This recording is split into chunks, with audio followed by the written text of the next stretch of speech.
Staring at her for a long while, the man seemed to have thought of something, and a trace of absurdity flashed in his eyes. His interest suddenly piqued. He lowered his eyebrows and deliberately lowered his voice, saying, Sang Zhi couldn't remain calm anymore. She was on the verge of a breakdown and asked, did Mom and Dad agree? There was another moment of silence. For a few seconds the man licked his lips, and there was a hint of a smile in his voice.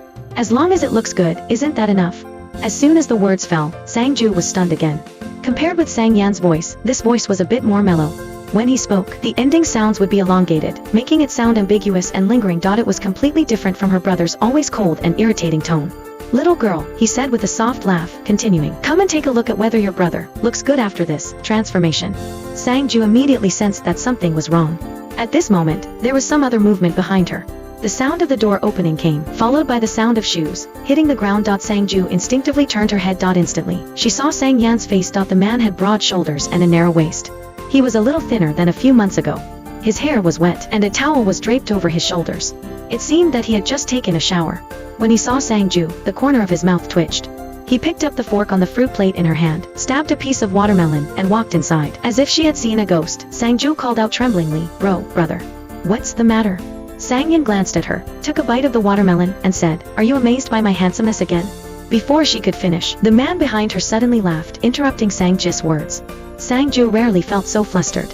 She couldn't help but look in his direction. What came into her eyes was a presence even more dazzling than the sunlight outside the window. The man's eyebrows and eyes relaxed, and his appearance was a little less unapproachable. The corners of his eyes turned up, and there were tiny shimmers in his light-colored pupils, filled with a certain charm. He was just like a bewitching male goblin. Sang Zhi's heart skipped a beat in an instant. As if she had been ensnared, she was easily captivated by him. Thinking that he was mocking him, Sang Yan looked at him and said, Duan Jiaxu, what are you laughing about? Because of Sang Zhi's presence, Sang Yan didn't say the following swear words. He changed the topic, picked up the mobile phone beside him, opened the text message interface, and waved it in front of Sang Zhi. Little rascal, what trouble have you caused this time?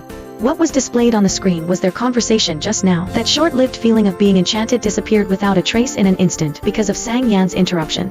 Sang Zhi immediately retorted, I didn't cause any trouble. Sang Yan stared at her, raising his eyebrows. It's best if you didn't. Sang Zhi had something to ask of him, so she could only muster up the courage to say, but, brother, I have something to tell you. There was still a stranger she had never met before. Sang Zhi glanced in his direction, then looked at Sang Yan, her eyes carrying a hint of suggestion, but she hesitated to speak. Sang Yan just pretended not to see it. Then, this stranger spoke up, his tone full of interest. Sang Yan, is this your sister? Sang Yan walked over and sat down by the bed. Could she be my daughter instead? Sang Zhi, in a polite manner, also asked, brother, who is this person? Sang Yan replied concisely, my roommate, Duan Jiaxu. Don't you recognize me? Duan Jiaxu said. Didn't you just call me brother? These words made Sang Zhi recall her silly thoughts just now. The expression she had been holding up immediately collapsed, and she looked a bit annoyed. Sang Yan let out a disdainful snort. You seem quite affectionate. While they were talking, Duan Jiaxu had already walked up to Sang Zhi and squatted down halfway. He looked at her seriously, and his light-colored pupils seemed both gentle and bewitching. My name is Duan Jiaxu, and I'm your brother's friend. Sang Zhi averted her eyes, looking a bit uncomfortable. Oh.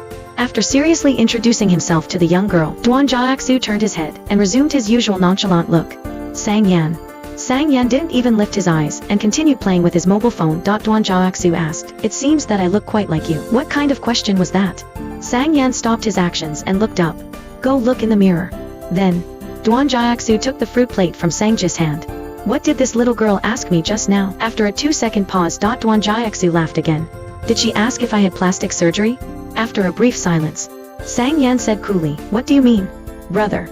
Afraid of making Sang Yan unhappy and having him refuse to help her meet the teacher, Sang Zhi quickly changed the subject. Didn't you say you wouldn't be coming back? Little rascal. Recalling Sang Zhi's expression just now, Sang Yan said expressionlessly, did you think he was me? Sang Zhi stammered, and no, I didn't. Did you still think he was me after plastic surgery? Where did you get such an idea? Sang Yan, always full of confidence, said in a boastful and mean tone, me having plastic surgery? And turning into someone like him, seeing that he seemed to be going on and on, Sang Zhi's temper flared up. Isn't it only natural that you would want to look like him? Mom didn't tell me that you were bringing a friend back. Anger brought Sang Zhi back to her true self, revealing her original unruly nature. And there was only this person in the room. Isn't it normal for me to have such a thought? Sang Yan impatiently dug his ears. Keep your voice down. Sang Zhi said with a straight face, why should I keep my voice down? I'm not disturbing anyone. The two siblings stared at each other. Sang Yan showed no sign of giving in to his sister. Instead, he added fuel to the fire. You're disturbing me. Seeing that the argument seemed to be escalating, Duan Jiaxu took the initiative to ease the atmosphere. He waved to Sang Zhi. Little girl, come over and have some fruit. With a friend present, Sang Yan had no interest in bullying this sister who always opposed him. He glanced at his mobile phone and said to Duan Jiaxu, do you want to take a shower? After that, we'll go back to school. No need. Duan Jiaxu stabbed a piece of watermelon and held it out to Sang Zhi. Finish the fruit before we leave. Sang Zhi pursed her lips and instinctively looked at Duan Jiaxu. At this moment, the childish and unpleasant argument with Sang Yan just now flashed through her mind. In addition, this seemingly amiable big brother had just nonchalantly revealed her embarrassing moment. A feeling of grievance and indescribable sadness welled up in her heart. She felt as if she had been abandoned by the whole world. Her cheeks began to burn uncontrollably, and her eyes felt hot and sour. She started to feel extremely embarrassed. Sang Zhi silently took the watermelon. It was as if something was blocking her nose, and the heat rushed upwards. She tried her best to hold back for a long time, but a choked sob still escaped from her throat uncontrollably. Duan Jiaxu stopped his action. Sang Yan also heard it and raised his eyes. He said, you're not serious, are you? These words were like magic. As soon as they fell, the floodgates of Sang Zhi's tears were opened. The teardrops fell out crazily. Her suppressed sobs suddenly grew louder, echoing in the room and spreading to the living room along the walls. Both men froze in place simultaneously. Hearing the noise, Li Ping immediately walked in from the living room. What's going on? Sang Yan reacted quickly and brazenly said, Duan Jiaxu, how could you bully my sister? Duan Jiaxu's expression turned a bit stiff. He had never encountered such a situation before, and didn't know how to react for a moment. He hadn't even realized whether he was the one who had made the little girl cry. Before he could say anything to explain, the next moment, Sang Zhi grabbed the hem of his clothes and hid behind him, looking extremely scared. She looked at Li Ping, still sobbing, and pointed at Sang Yan with her other hand. Mom. Woo. Brother. Li Ping looked at Sang Yan, her eyes cold. Sang Zhi's sobs became even more heart-rending. Brother hit me. Sang Yan. The little girl looked so pitiful when she cried, with big teardrops falling down, as if they were about to pierce one's heart. Li Ping rarely saw Sang Zhi cry like this. Instantly, she lost her neutral stance. She gently coaxed her for a few words, and then her expression changed. She pulled Sang Yan to the living room, and gave him a lecture. The door opened and then closed again with their movements. The atmosphere in the room turned cold due to the absence of one person. Sang Zhi let go of Duan Jiaxu's clothes, and her sobs gradually subsided. Duan Jiaxu turned around and looked at her. The little girl was still young, and her development was not as good as that of her peers. She was less than 1.5 meters tall, only reaching his chest. Her eyes were very big, and now they were all red. She was still sniffling, looking just like a little rabbit. Then, she took a bite of the watermelon pitifully. Her sobs completely stopped. Duan Jiaxu smiled. He didn't ask her why she was crying. Instead, he took 2 tissues from the table. Stop crying. As her emotions dissipated with the crying, Sang Zhi felt much better, but there was still a trace of shame lingering. She kept her head down and didn't say anything. There was a big height difference between the two of them. Duan Jiaxu simply bent down and used the tissue to wipe her tears. Go wash your face later. Sang Zhi was used to being taken care of like this and didn't try to dodge. In the silence, a thought suddenly flashed through Sang Zhi's mind. A thought that would definitely seem rather abrupt to a stranger. After thinking for a long time, Sang Zhi finally spoke haltingly. She hadn't started changing her voice yet. Because she had just cried, there was a bit of a babyish lilt in her voice, which was extremely cute. Brother, are you leaving? Duan Jiaxu raised his eyelashes slightly, and let out a soft, Why do you ask? Are you free tomorrow? Tomorrow. Yeah. Sang Zhi said softly, tomorrow. Duan Jiaxu chuckled.